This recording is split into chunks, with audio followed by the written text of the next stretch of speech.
E agora a gente vai falar do que interessa, não é verdade, pessoal? Alimentação natural em pacientes geriátricos. Inclusive, eu vou mostrar para vocês aqui no final alguns casos clínicos de muito sucesso. Graças a Deus eu tenho sucesso em todos os meus atendimentos. E quando a gente não vê resultado, e isso a gente sabe muito bem, né? Até mesmo a parte de alopatia, ou com cardio, com nefro, a gente depende que o tutor também se integre, né, de todo o protocolo e que eles façam também da maneira correta de como está sendo passado. Então, vamos começar aqui a entender os meus motivos. Os meus motivos são os meus animais. E alguns deles não estão mais aqui. Então, quando eu decidi buscar pela alimentação diferenciada para os meus bichos, eu não pensava em trabalhar com nutrição. Olha que coisa, né?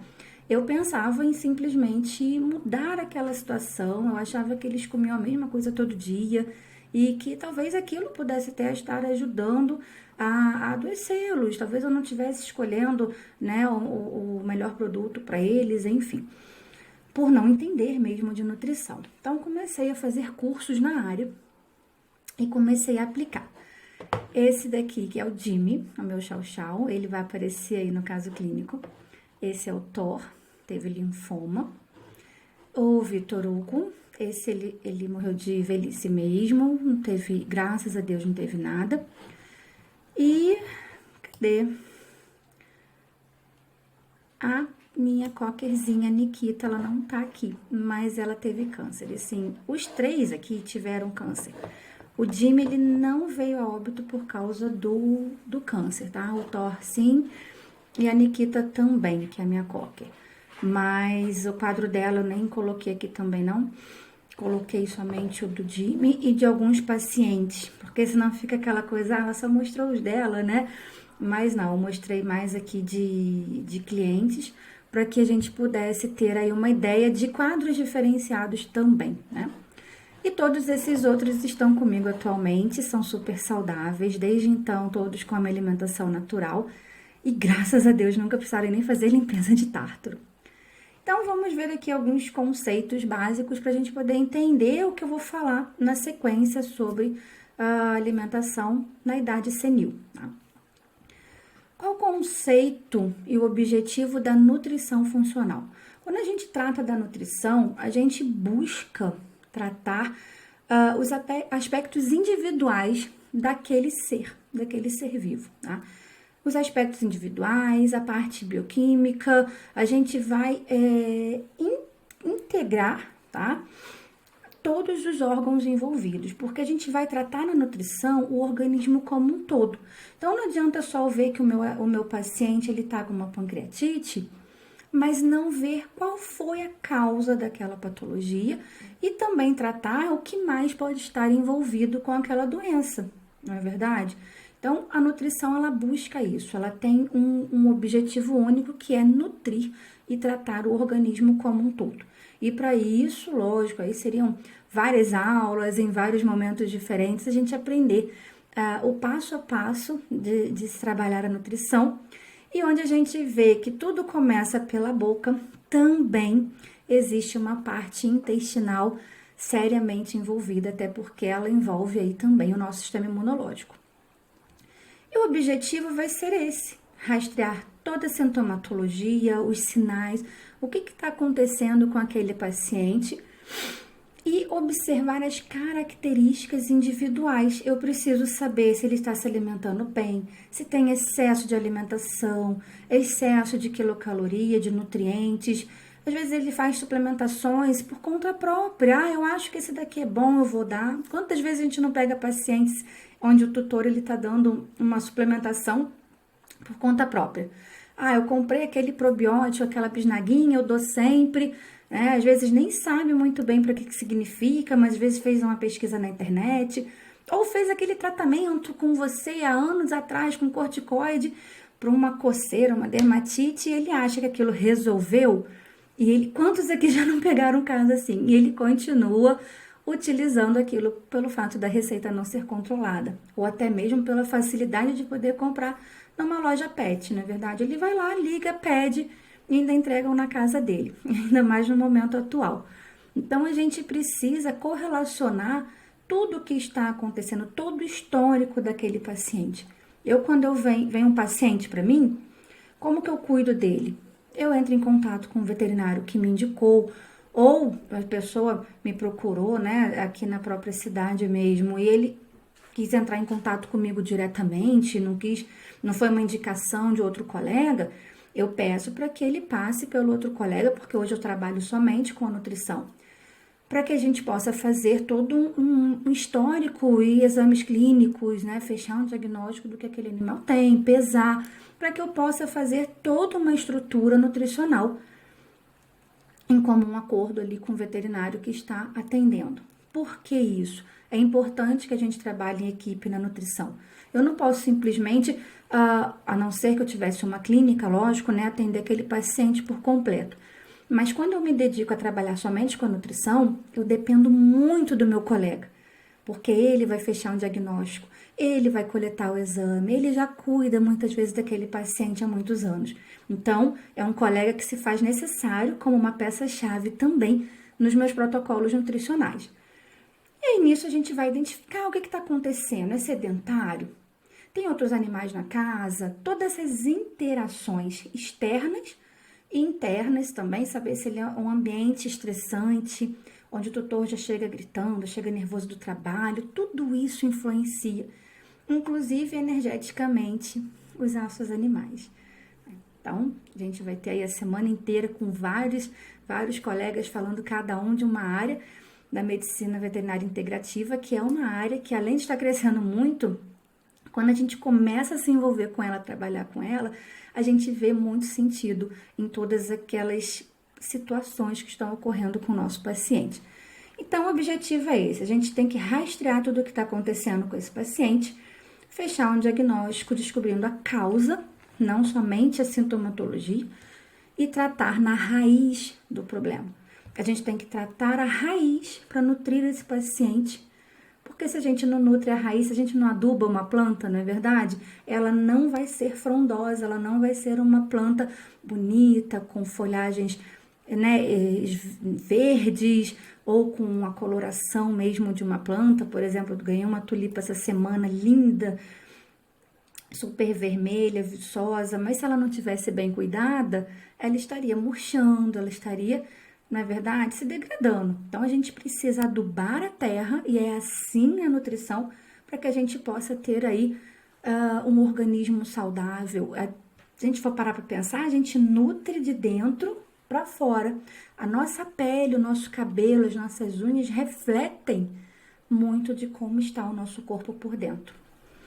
E a mesma coisa para os animais, aqueles animais com a pelagem muito ressecada. O que está acontecendo com esse animal? Como que eu vou rastrear isso? É só um problema de pele ou tem algo por trás causando isso? Então, esse é todo o sentido da nutrição funcional, tá? Os princípios básicos: a individualidade bioquímica, o tratamento é centrado, é focado no paciente. A gente busca aí, visa um equilíbrio nutricional. Eu costumo brincar dizendo que a gente trabalha com dietas espécie específicas. A gente tem animais herbívoros, carnívoros, onívoros ou como a gente, né? Nós somos onívoros, podemos até mesmo fazer uma dieta vegana. E temos aí os cães como carnívoros oportunistas. Então, eu procuro trabalhar dentro da necessidade daquele meu paciente, tá? Eu já fiz um trabalho também com aves bem interessante, então assim, é outra proposta, e cada um tem as suas especificações, tá? Então a gente tem que focar nisso daí. Procurar aí sempre ver a biodisponibilidade de nutrientes, e também os nutrientes também se concentram nos nutracêuticos, porque os nutracêuticos nada mais são que compostos bioativos provenientes de ervas, de frutas, de flores, que vão ali ter a sua propriedade, né, bioquímica, que faria o efeito nutracêutico de nutrientes concentrados numa cápsula ou na forma de pó. Enfim, hoje em dia a farmácia de manipulação veterinária aí brinca com as fórmulas, né? E ali eu vou trazer aquele nutriente para nutrir o organismo. E é assim que eu busco tratar os meus pacientes na nutrição. Então, eu tenho que saber a disponibilidade desses nutrientes, biodisponibilidade, para saber se naquele quadro aquela suplementação vai fazer efeito, ou o que eu preciso de nutrientes para poder nutrir aquele órgão que está debilitado. A saúde como vitalidade positiva e as interconexões em teias de processos bioquímicos, que nada mais é do que essa teia de interrelações metabólicas. Eu vou explicar aqui para vocês como que funciona. E por isso que a nutrição, ela procura integrar todos os órgãos como um todo, tá? Então aqui, geralmente a gente começa a ver uma patologia aparecer, aí a gente fugindo um pouquinho daquela parte toda energética, que também influencia muito. Mas a gente vê muitos desequilíbrios nutricionais. Será que de fato ele está comendo o melhor alimento? Será que esse alimento está fornecendo todos os nutrientes? Ele é biologicamente adequado? Ou mais próximo do que aquele animal realmente precisa? Então, a gente começa a ter um desequilíbrio, tá, na ingestão de macro e micronutrientes. E isso, com o passar do tempo, não é nunca a curto prazo, a gente não vai ver uma doença nutricional a curto prazo. Geralmente precisam faltar nutrientes ou nutrientes em excesso, onde a gente vai ter até casos de intoxicação, para que a gente possa ter esses desequilíbrios nutricionais. Então, quando eu tenho desequilíbrio nutricional, eu começo a ter disfunções imunológicas. O intestino ele vai começar a abrir vai abrir uma porta de entrada para bactérias, para vírus, no que a gente chama de leaky gut, ou um processo de aumento de permeabilidade de membrana. A gente tem a membrana ali toda fechadinha, a gente começa a ter uma abertura dessa passagem nas membranas, onde vão entrar ali bactérias, vírus, né, pedaços de alimentos mal digeridos, e aquilo vai prejudicar o organismo, vai começar a inflamar a mucosa intestinal, e aí o organismo vai começar a se inflamar como um todo.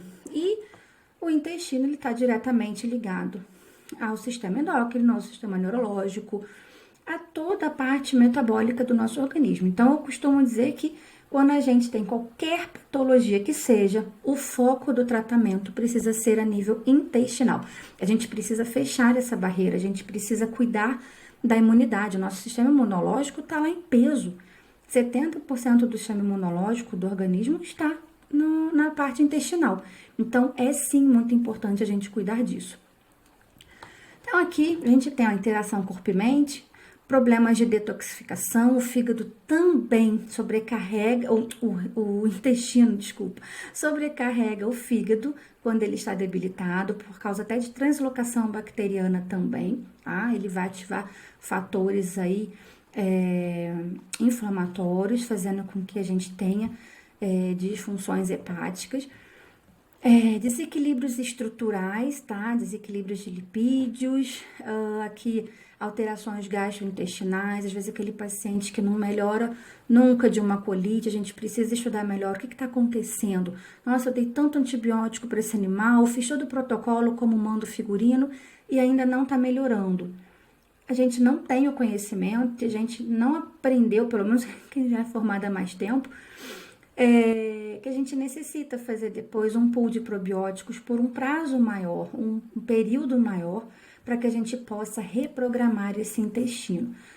Como eu disse, isso aqui é só uma pincelada, né, no que é a nutrição, e para vocês entenderem como o corpo começa a ficar doente. E aí vocês imaginem esse organismo que nunca tomou um probiótico a longo prazo, que nunca fez um tratamento nutricional de fato, né, apropriado para a espécie, que fosse feito uma melhora mesmo daquele quadro imunológico do paciente com uma alimentação e uma suplementação adequada, porque a gente não aprende isso de fato. Eu só fui aprender isso depois que eu comecei a estudar a parte nutricional, que a gente precisa nutrir o organismo. Então, eu tô com uma doença hepática, eu também preciso dar nutrientes para aquele fígado voltar a trabalhar normalmente. Eu preciso levar os precursores do SAMe, sabe? Eu preciso fazer aquele ciclo voltar à normalidade dele. E eu só consigo fazer isso, pancreatite, uma colite, quando eu forneço os nutrientes. E isso é de suma importância, porque Às vezes a gente acha que está fazendo uma antibiótico terapia e que aquele paciente vai ter uma melhora. Mas quantos aqui já não atenderam ou já não ouviram casos? Ah, meu paciente voltou 3 vezes, mesma situação, não melhora, eu trato, não melhora, eu trato, ele melhora e volta. Porque a gente não está dando os substratos para aquela raiz ser nutrida e realmente florescer e ficar bem, tá? E os substratos são os nutrientes que nos fazem ter uma vida, pelo menos manter o metabolismo basal. E quando a gente nutre de uma forma mais adequada, mais otimizada, a gente vai estar no estado mesmo de saúde completo. Agora, quando a gente tem um quadro de patologia, aí a gente tem que usar suplementos específicos para aquele quadro. E o paciente geriátrico, não é verdade? Ocorre o processo de envelhecimento celular, morte celular, isso da própria fase da vida. Conforme a gente vai agregando a idade, a gente vai envelhecendo, né, a cada ano, a gente vai tendo uma redução das nossas funções orgânicas. Isso para qualquer espécie. Então, o que a gente precisa fazer para, não digo recuperar o tempo perdido, mas para dar um retardamento nesse processo de envelhecimento? A gente precisa entrar com a nutrição. Somente a nutrição, os nutrientes adequados para cada fase da vida, vai fazer com que a gente tenha um sistema imunológico mais fortalecido, para que a gente tenha uma pele mais saudável, um organismo mais saudável, e que esse organismo não fique tão suscetível a infecções. Porque se ele está abrindo para infecções, é porque é um organismo que está inflamado. Aqui, o envelhecimento. Qual o conceito de envelhecimento, né? É um processo biológico complexo que vai determinar a redução progressiva da capacidade de um indivíduo para manter as situações de estresse fisiológico interno e estresse ambiental externo, no qual vai aumentar a vulnerabilidade a enfermidades e pode ser determinante para levar o indivíduo à morte. Mas envelhecer não significa estar doente, e envelhecer não significa vou morrer logo. A gente tem na nutrição N veículos, N nutracêuticos que podem ajudar muito a retardar o processo de envelhecimento.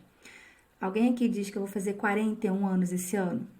Haja suplemento. Mas eu utilizo alguns suplementos. Também não adianta a gente tomar milhares, porque a maioria vai ser eliminado. A gente tem que usar o que a gente está precisando naquele momento. Então, é a mesma coisa. Eu vou usar um colágeno com 20 anos. Tô jogando dinheiro fora, correto? Eu tô na fase que eu tô produzindo colágeno. Assim como os animais. Então, a gente tem que passar o que está de acordo com a idade. Ou nas fases da vida. Então, o animal, quando está na fase de gestação, ele vai precisar de N nutrientes para manter a gestação, para manter a mamãe bem e para manter os filhotes saudáveis. Nossa, eu já tratei de várias mamães aí, até de canis, que na hora que os filhotes nasciam, nossa, era a gostosura de ver, sabe? Aqueles filhotes saudáveis, aquele pelo todo brilhante, maiores até do que, às vezes, o que se alimentava sem ser por alimentação natural e não tinha tido uma suplementação específica, porque não é só pegar, às vezes, uma suplementação pronta e dar. Se você cuida de forma individual, vendo todo o meio que aquele animal habita, sabe? Se é um meio mais calmo, é um canil, ou aquele animal vai ficar no isolamento, ele recebe todo o amor do mundo, ou é um animal que não recebe todo o amor do mundo, é um animal de esporte. A gente tem várias questões para analisar, para saber se de fato a gente deve passar X ou Y de alimentos ou de nutrientes. Até porque cada paciente tem sua característica individualizada, né? Eu tenho um animal que é muito preguiçoso, ou tenho um animal que é muito agitado, ou tenho um animal que é um animal de esporte. A gente tem várias características, e às vezes com animais da mesma casa. Então, a gente tem que observar as características individuais de cada um. E isso vai fazer toda a diferenciação no tratamento desse paciente, tá? E aí, do termo geriatria, né? Geriatria, ela vem do grego geras, que significa idade avançada, e o iatrik, que é cirurgia ou medicina. Então, é a medicina dos velhinhos. Ela vai se dedicar aí aos problemas específicos da idade mais avançada. Aqui, falando de pacientes idosos, eu quis trazer para vocês, eu fui pesquisar, o gato mais velho do mundo, né? Segundo o livro o Guinness Book, é um gatinho chamado Creme Puff, que ele é um gato doméstico, e ele era desse senhorzinho também, os dois idosinhos, e moravam no Texas. Então, o que eu fui procurar um pouco mais profundamente era o que fez esse gato viver tantos anos. Porque não é muito comum a gente... Eu já vi gatos com 19 anos, mas já estavam mais lá do que aqui, sabe? Então, estavam meio assim, sobrevivendo, né? E o que eu pude ver nas pesquisas que eu fiz sobre esse gatinho, em especial, foi que ele, inclusive o tutor, né, ele foi procurado para falar sobre essas questões de alimentar. O que você dá para o seu animal? Por que ele tem tantos anos assim? E essa foto, se eu não me engano, eu acho que ela foi tirada com ele com 29 anos. Porque eu vi uma foto igual a essa. Só que eu achei dos dois, achei mais bonitinho colocar dos dois. E tava dizendo que essa foto tinha sido tirada com 29 anos de idade. Então, olhem para esse gato com 29 anos de idade e diz se ele tem 29. Não parece. O olhar vivo, apesar da foto já ter um tempinho, né? O olhar vivo, a pelagem bonita. E o que eles notaram, os coautores de alguns livros, inclusive do Guinness Book, é que qual o motivo da longevidade, tá? Ele tinha uma dieta incomum. Não era uma dieta preparada por um nutrólogo, mas olha o que esse gato, animal estritamente carnívoro, como nós sabemos, o que ele comia? Bacon, ovos, aspargos, chique pra caramba, né? Brócolis, café com creme de leite. Tirando a questão do café, né? A gente consegue perceber que ele comia proteína, gordura, né? Até o creme de leite tem proteína e gordura ali também. A gente fala, proibido leite. Não é bem assim, gente. A gente tem que saber entender dos alimentos, da parte nutricional, para depois a gente poder falar bem ou mal dele e se serve ou se não serve para aquela espécie, tá? Então, esse animal, ele tinha uma vida saudável, com uma alimentação quase que toda natural. Tirando esse raio desse café, né? E ele também tomava, num conta-gotas, gotinhas de vinho. Sim. Provavelmente resveratrol, não é verdade? Às vezes a gente fala, a uva é tóxica, a uva é isso, o café é tóxico. Mas é uma parte, é uma substância daquele alimento. Então, possivelmente, desses alimentos que ele estava tomando, não tinha essa substância, não chegou a intoxicá-lo, mas fez com que ele vivesse 38 anos. E ele também não tomava vinho todo dia, né? Mas já dizem aí alguns cardiologistas, não é verdade, que a gente pode tomar uma tacinha ou meia tacinha de vinho por dia. Eu não me arrisco, mas eu gosto de um vinho. Pelo menos no final de semana, né, gente? Isso é bom. É bom tomar um vinho, um bom vinho. Então, o que eu pude reparar com a história aí do Creme Puff é que ele tinha uma alimentação de fato diferenciada. Ele não comia ração, que é um alimento seco, rico em carboidrato. E se eles, por mais que metabolizem um carboidrato, não têm um aproveitamento, né, ideal, porque eles são estritamente carnívoros, e até aproveitamento energético deles é através de aminoácidos, então ele tinha uma alimentação mais próxima do que ele comeria se ele fosse caçar. E provavelmente ele caçava, porque olha o que está escrito aí embaixo. Ele tinha uma vida de dentro de casa, mas dentro da casa dele, né, o senhor Jake Perry, ele fez o quê? Ele construiu um cinema, tá? Onde ficavam passando documentários da natureza pro gatinho. Para hoje, ele tinha mais de um. Colocou escadas de madeiras também nas paredes da sua casa, para que eles fizessem exercícios, atividades físicas. Por isso, também o enriquecimento ambiental é muito importante, principalmente para gatos e principalmente se for de apartamento. Que a gente já está pegando um animal que seria de vida totalmente livre e enclausurando. Então, que a gente possa fornecer um ambiente mais propício para que ele possa também fazer atividade física e ter um gasto energético e não ficar aquele gato estressado.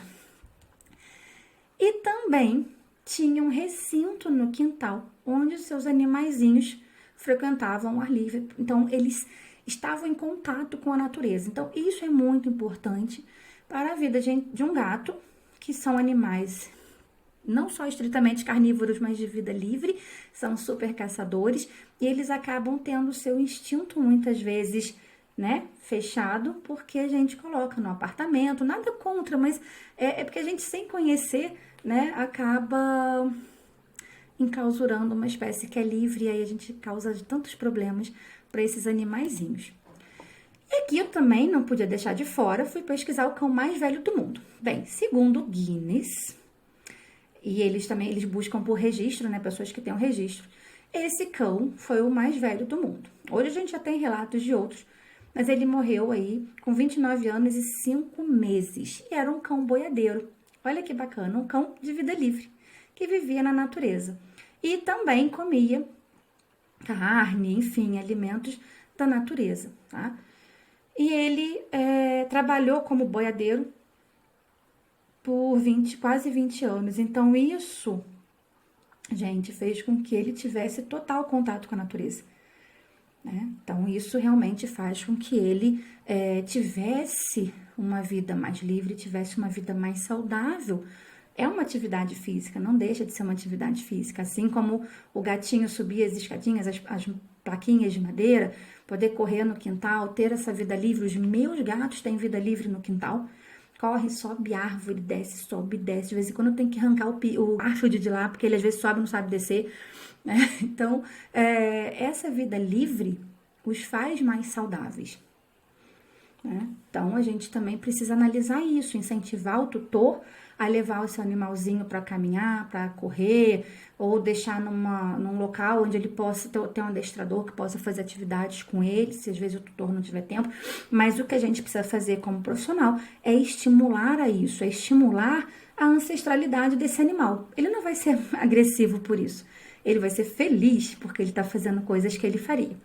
Vou dar um exemplo simples. A minha mãe tem uma maltês e ela cria a Bia numa bolha.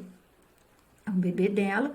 Os meus eu também chamo de bebê, meu filhinho, mas eu deixo eles terem a vida livre deles.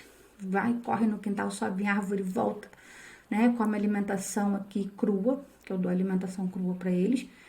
E eles são assim, dormem dentro de casa, mas brincam, tem toda uma liberdade. Os cães também no quintal, eles fazem atividade física, então são animais saudáveis. E a da minha mãe, quando vem aqui em casa, ela é de apartamento. Ela caminha com a cachorrinha todo dia, faz a atividade dela, isso aí tá tudo certo. Só que às vezes eu fico, mãe, deixa ela vir aqui para ela brincar na grama. A cachorra de branca fica preta, porque ela rola na terra e rola com os gatos e rola com os cachorros. Então, assim, mesmo sendo uma maltês, ela tem instinto. E o instinto dela é o ar livre, é com a natureza, porque é isso que eles querem. Então, a gente precisa respeitar essas características dos nossos animais, dos nossos pacientes.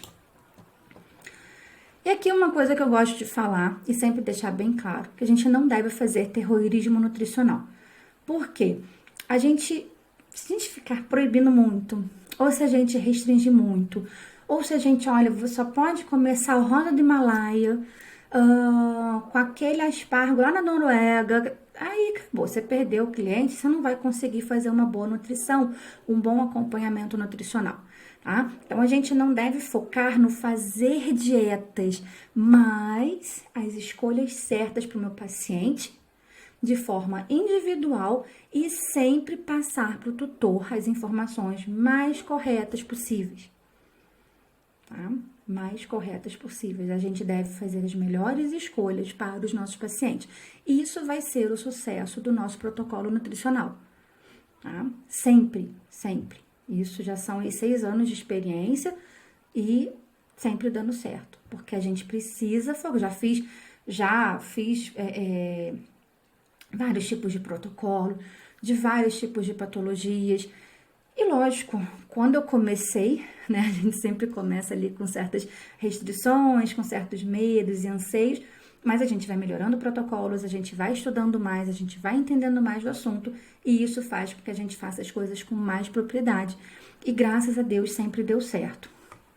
Até porque a gente vê uma melhora muito rápida e muito concreta. Vocês vão ver que eu trouxe alguns exames aqui para vocês verem quando a gente faz com a alimentação natural e a suplementação, tá? Realmente é uma diferença bem bruta. E aí, qual que é a importância da nutrição adequada na velhice? Bem, a gente precisa reduzir ou impedir a morte celular que ocorre associada à idade, né? A gente vai reduzindo a produção de mitocôndrias, a gente vai tendo morte celular e a gente tem suplementos que a gente utiliza na nutracêutica para pacientes idosos que vai ajudar a aumentar a produção mitocondrial, telomerase, tudo isso a gente tem como ajudar, dar aquele empurrãozinho para o organismo ficar produzindo. E a gente ver aí algumas pessoas, inclusive, eu não sei se vocês já viram, mulher de 60 e poucos anos, com cara de, sei lá, 30, 40, isso existe, porque são pessoas que fazem atividade física, pessoas que cuidam da nutrição, pessoas que estão buscando qualidade de vida, tá? E aí, quando a gente busca, né, ver a importância da nutrição na velhice, ou na verdade para prevenir essa velhice, só deixar a idade chegar, mas com saúde, a gente está procurando o quê? Promover qualidade de vida e longevidade. Isso independente de ser um paciente que está vindo para um tratamento, uma patologia, ou para prevenir, né? Pacientes que já chegam para vocês com 6 aninhos de idade, começa a fazer a prevenção para que ele não venha ficar tão debilitado, que às vezes ele já tem alguma coisa, mas se ele não tiver nada, para que ele não fique debilitado na velhice, para que ele seja um velhinho saudável, né? Se a gente tem humanos velhinhos saudáveis, por que não os nossos pacientes? A gente vai fazer também a manutenção da saúde intestinal, como eu já falei, que é importantíssimo. Cuidar de patologias decorrentes da idade ou que são existentes aí ou pré-existentes ao longo da vida. Às vezes tem pacientes que já vêm pra gente doentinho desde jovem. Eu tenho vários assim. A gente precisa fornecer um teor de proteína de alto valor biológico para a gente poder fazer a manutenção de massa magra, que velhinhos tendem a perder massa magra. O enriquecimento ambiental, como eu já falei, e atividade física sempre associada a uma nutrição balanceada. A alimentação natural e equilibrada é uma opção maravilhosa também para aqueles pacientes que já têm, né, ou perda de vários dentinhos ou uma dificuldade na mastigação. Então, a gente vai entrar ali com purê, um purezinho de batata ou de mandioca, enfim, uma comidinha, um arrozinho bem papa. Lógico, gente, eu tô falando aqui, mas tudo isso precisa estar equilibrado dentro de um cardápio, tá? E suplementado. A alimentação natural, se não for bem suplementada, é melhor dar ração. Incluir alimentos que auxiliem no processo de envelhecimento, tá? De prevenção aí do envelhecimento celular e utilização de suplementos específicos. E aí a gente entra aqui numa parte de suplementação. Eu coloquei só alguns exemplos porque não dá tempo da gente abordar tudo, tá? Mas o que seriam esses suplementos? Fornecimento de nutrientes de forma concentrada, como eu falei no início. Né? As doses excedem a capacidade de qualquer pet consumir e comer apenas o alimento. Então, se eu for para conseguir a concentração que eu teria numa cápsula de um suplemento, eu teria que comer 10 vezes aquele alimento, por exemplo. A gente não aguenta, né? A gente nem o pet. Você vai dar 10 tomates para aquele animal, né? Conseguir todo o nutriente que ele precisa daquele alimento. Então, a gente faz isso no consumo das cápsulas com nutrientes. A gente consegue uma concentração maior nessas cápsulas daquele ativo. Os condroprotetores são importantíssimos nessa fase. Eles vão ajudar ou na prevenção ou no tratamento de osteoartrites, osteopatias. Tá? Alguns aí que eu utilizo: cúrcuma, polifenóis, colágeno hidrolisado ou colágeno não desnaturado. Tá? Já são aí comprovadamente eficazes na melhora e mobilidade de qualidade de vida de cães idosos. Quem quiser artigos científicos sobre alguns nutracêuticos que tiverem interesse, depois vocês peçam aí para as meninas, para elas passarem o meu contato, que a gente manda para vocês, tá? Por e-mail, a gente faz uma listinha aí e manda para vocês, para que vocês possam também ter acesso a a esses artigos científicos. Tem muita coisa boa, muita. Antioxidantes são importantíssimos nessa fase, até para combater aí todos os radicais livres que podem estar, né, acometendo o organismo. Os que são mais utilizados, a vitamina E, a vitamina C, licopeno e carotenoides, tá? Ajudam a aumentar a imunidade e a resistência também a infecções. Os ácidos graxos, como o ômega 3, o EPA e o DHA, a gente precisa entender de fato o que eles significam e como eles agem no organismo e qual a concentração usar de cada um. Também gosto muito do óleo de borragem para estar utilizando. O óleo de krill também é bem interessante, mas eu vejo dificuldade da gente encontrar aqui no Brasil. Mas é muito interessante o uso dele também. Eles, além de serem anti-inflamatórios, eles vão ajudar, né, a pelagem a ficar mais viçosa, mais bonita. E ajudam a desinflamar também processos aí de osteoartrites, artroses, enfim. Outra questão que a gente trata muito, trabalha muito na nutrição, são as fibras solúveis, insolúveis e probióticos. Isso vai ajudar a limitar o risco de constipação que pode ocorrer nessa fase aí da senilidade.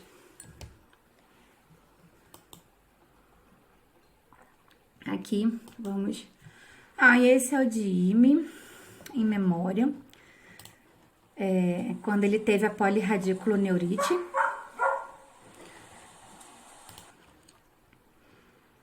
Aí, ele tinha perdido o movimento da patinha, da traseira, e a dianteira também ele não conseguia se levantar, ele só tinha movimento de cabeça. Ó, vê a dificuldade dele de apoiar a pata. Aqui, esse aqui eu vou passar mais rapidinho porque esse é maiorzinho, mas ele já depois de uns meses conseguindo andar. Mas foi realmente uma luta muito grande, porque ele pesava 30 quilos e ele latia. Eu já sabia quando era o latido pro xixi, eu já sabia quando era o latido pro cocô. E aí eu tinha que levar ele, tanto vocês verem que eu mantinha ele tosado, porque no início dava muito trabalho. Eu tinha que levar ele pro banho tosa uma vez por semana. Mas ele, quando tava muito peludo, ele fazia muita diarreia. E ele tava comendo latinha. Não vou falar qual aqui, né? Não vem ao caso. E eu tentava fazer uma mistura com alimentação natural. Mas depois o que eu fiz? Eu tirei a latinha e dei só alimentação natural. Vocês podem notar que aí ele tava com as fezes bem amolecidas. Aqui o vídeo é um pouquinho longo, mas ele tentando lá se equilibrar para evacuar. Já não saía muita coisa, tadinho. Ele todo aberto. Bonitinho. Mas já andando. E isso foi uma vitória muito grande, porque realmente a gente passou uma luta com ele. E aqui depois eu levei ele para caminhar um pouco. Levei ele para um local muito bonito que tem aqui. Eu tô querendo tirar minha... Vamos ver se sai aqui. Ele já tava andando bem melhor.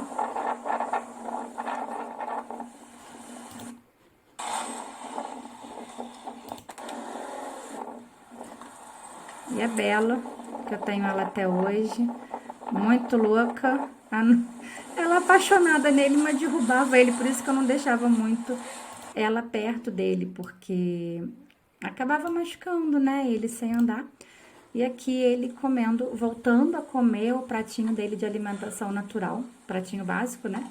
Então, cães grandes, a despesa também é um pouco alta, porque a quantidade de comida é bem elevada.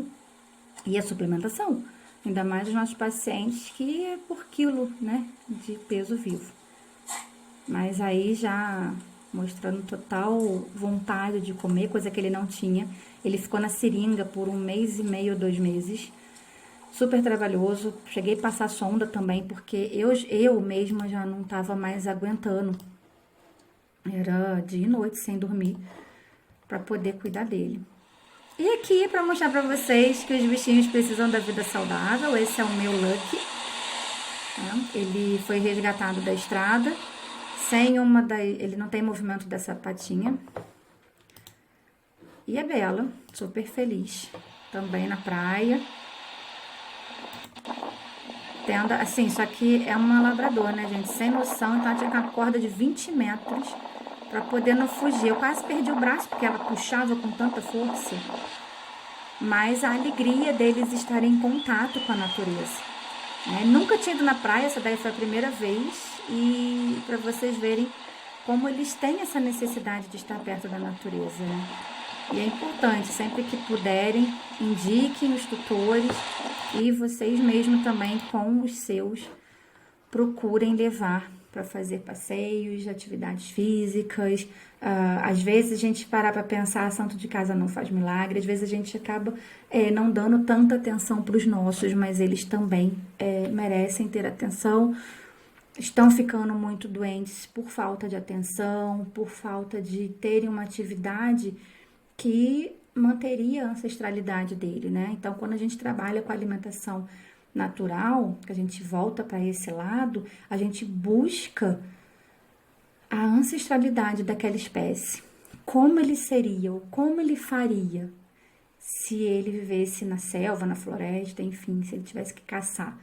Lógico que a gente não vai ficar deixando eles caçarem e morrer de fome, porque hoje a gente adaptou, a gente domesticou, a gente tem que unir as duas realidades.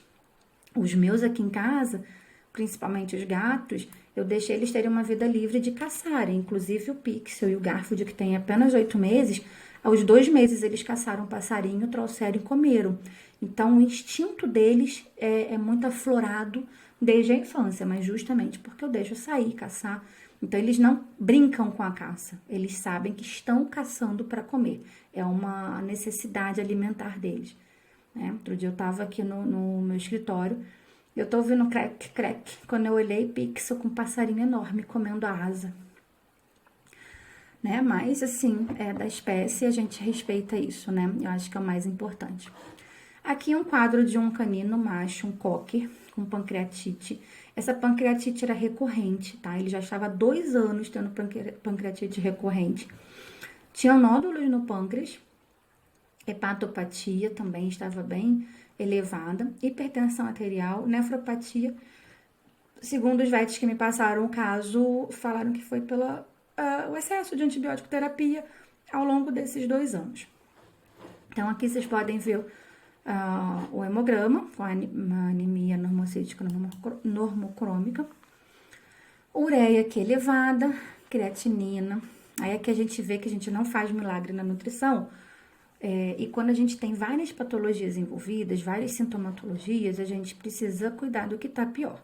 E aqui, pra mim, o que tava pior não era o rim propriamente dito, porque o rim tava ficando ruim naquele momento que ele veio pra mim. Mas a fosfatase alcalina tava gritante e eu tinha que resolver com a nutrição aquela pancreatite que era recorrente.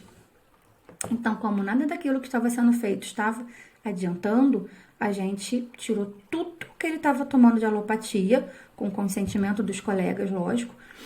E aí, eles mesmos já não queriam mais dar antibiótico. E aí, eu entrei com toda a parte natural. Aqui foi 20 dias após o tratamento com alimentação natural e nutracêuticos, tá? O hemograma já melhorou. A gente vê aqui a redução da ureia, da creatinina, tá? Um leve aumento da proteína aqui, a gente estava ajustando. Isso aí a gente às vezes não consegue, pessoal, ainda mais em 20 dias, ajustar todo o quadro do paciente, ainda mais um desse nível, né? Mas aqui a gente já teve uma redução drástica da fosfatase, vocês lembram lá, né? 2.000 e pouco. Cadê? Deixa eu voltar aqui, ó. 2.153, vocês estão dando para ver aqui. E aqui, 603, tá? O colesterol um pouquinho elevado. E o fósforo, eu recebi uma ligação do colega desesperado por causa disso, eu também fiquei desesperada e a gente entrou com quelante de fósforo. Então, nada que a gente consiga reverter. A gente conseguiu reverter essa situação, graças a Deus. E o animal teve uma longevidade aí de mais 2 anos ou 3 anos, mas super bem. A tutora ligava para agradecer, porque o bichinho dela ganhou disposição. Ele chegou para mim, gente, ele quase nem andava, né? De tão mal que ele tava. E ela falou que ele pulava no sofá, que ele voltou a pular no sofá. Isso é muito gratificante pra gente, né? Ainda mais em pouco tempo. E aí ele começou a brincar, queria até namorar com a almofada, brincar, rosnava, enfim. Ele voltou a ser um jovem senhor, e ele não veio a óbito por causa de pancreatite. Realmente, a pancreatite dele nunca mais voltou, ficou estabilizada e ele ficou numa dieta de manutenção, que a gente chama de manutenção. Ele teve aquela patologia, a gente fez uma dieta específica para tratar aquilo e depois a gente faz uma dieta para colocar o paciente em manutenção. Aqui um outro idosinho, né? 10 anos, a maioria que eu atendo é idoso, pessoal. Macho, SRD, com artrose bilateral em quadril e alteração hepática, muita dificuldade para andar e também muito obeso. A dificuldade para andar, a tutora relatou, porque quando eu estive na casa para atender o paciente nem se mexia. Eu ficava olhando, parecia que ele não estava vivo, de tão quieto, de tão apático que aquele animal estava. E a gente olha para o exame, não tem tanta diferença assim para dizer que ele estava tão abatido, mas ele estava com um peso imenso. Era um cão que deveria pesar 30 quilos, estava pesando 55, se eu não me engano. Já tem bastante tempo que eu atendo esse paciente. Então, era realmente demais. E aí, a gente fez o tratamento e 30 dias depois, a gente já não tinha mais o quadro, né, anêmico, que a maioria das anemias são inflamatórias. E a gente já teve aí uma redução também nos exames, na parte bioquímica aí desse paciente, né? Onde a gente conseguiu estabilizar aí a fosfatase alcalina e depois a gente foi seguindo com tratamento de emagrecimento. Depois de um tempo que eu voltei lá, o cachorro me recebeu latindo, com o pelo todo brilhoso, já tinha emagrecido bastante, porque foi uma tutora, apesar de idosa, que levou o tratamento super a sério. Esse paciente aí, ele só não deu trabalho, quem deu trabalho foi a tutora, porque ele era super exigente, super isso, super aquilo, me deu 5 trabalhos para ler sobre pancreatite. Eu falei, então tá, né? Segundo ela, a veterinário não sabia tratar de pancreatite, mas, e aí ela estava apelando para nutrição, achando que poderia ser aí a última cartada dela, né? Porque ela também já estava passando por um processo aí crônico com esse paciente, com esse animalzinho. E aí, também, eu nunca vem sozinho, né? Nunca vem com a pancreatite somente. Ele vem com cardiopatia, alteração hepática. E o que eu não coloquei, esse animalzinho ainda tinha cristalúria, só para ajudar. E aí, a gente faz um cardápio que ele tem que ser, assim, bem estreito, bem enxuto, com alimentos que possam aí ser específicos e serem benéficos para todo o quadro que esse animal se encontra. Então, isso reduz um pouco a quantidade de alimentos que eu posso fornecer para esse paciente, tá?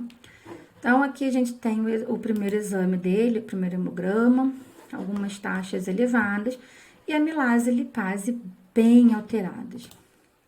A gente tinha feito, eu não coloquei todos os exames aqui, porque era muita coisa.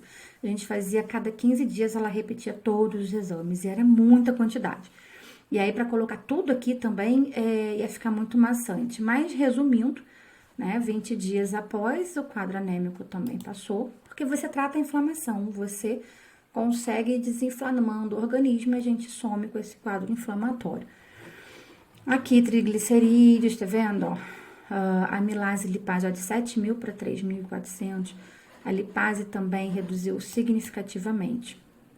Mais 15 dias. A gente teve a redução total, a gente fez também a lipase imunorreativa, normalizou tudo. E esse paciente ficou super bem. Aí a gente foi tratando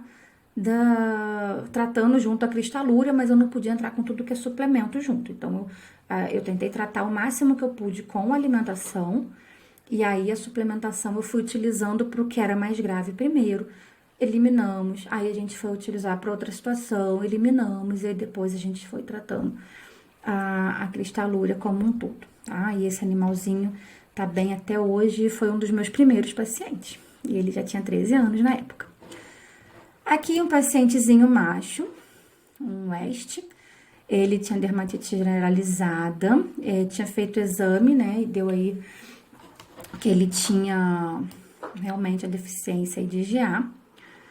E já tinha feito vários tratamentos também sem resultados. Ele tinha tomado muito tempo corticoide. E depois quando eu fui atender ele tava já com um Apoquel, tá? Então, para vocês terem uma noção de como ele estava. Era assim, era um quadro da tutora me ligar chorando quase todo dia. Ela tava desesperada. E aí, 2 meses e meio após o tratamento com nutracêuticos e alimentação natural específica, a gente fez uma dieta de exclusão. Eu vou ser bem sincera, nesse caso aí é porque eu tenho as fotos, porque nem eu acreditei que foi tão rápido um problema daquele. Vocês viram como ele tava sem pelo, gente. Eu fiquei impressionada. Eu fiquei impressionada. Mas assim, eu também fiz uma suplementação muito bacana pra ele. Lógico, ainda tinha uma falhazinha ou outra, mas gente, o tanto de pelo que ele não tinha e olha o brilho desse pelo dele, né? Lógico que aqui também estão curtinhos os pelos, não tá um pelo super longo, mas depois a gente conseguiu normalizar, estabilizar esse paciente, o que nos deu muita alegria, porque a tutora estava desesperada. O marido dela já não queria pagar mais tratamento. E quando ele viu esse resultado, ele começou a pagar o tratamento com gosto. Porque não é uma suplementação barata para um quadro como esse, para a gente ter conseguido recuperar tão rápido, né? Bem, queria agradecer a todos vocês, né, por estarem aqui assistindo. Qualquer dúvida que vocês tiverem, eu vou estar aqui para poder responder vocês. E quem quiser também fazer inscrição no meu curso, são todos bem-vindos. Essa turma próxima, agora vamos ter homeopatia e nutrição para aves. E aqui os meus contatos, quem quiser entrar em contato, quem quiser o material, tá, pessoal? Eu tenho bastante artigo científico aí de nutracêuticos, sobre os colágenos, o C2, boswellia, diacereína, vários nutracêuticos, principalmente aí falando desse tema, né, mas para outras patologias também. E petisco funcional aí para cães, gatos e aves, várias receitinhas aí que eu desenvolvi para os nossos pets. Então, muito obrigada a todos e tenham uma ótima semana acadêmica de Medicina Veterinária Integrativa. Gratidão pelo convite.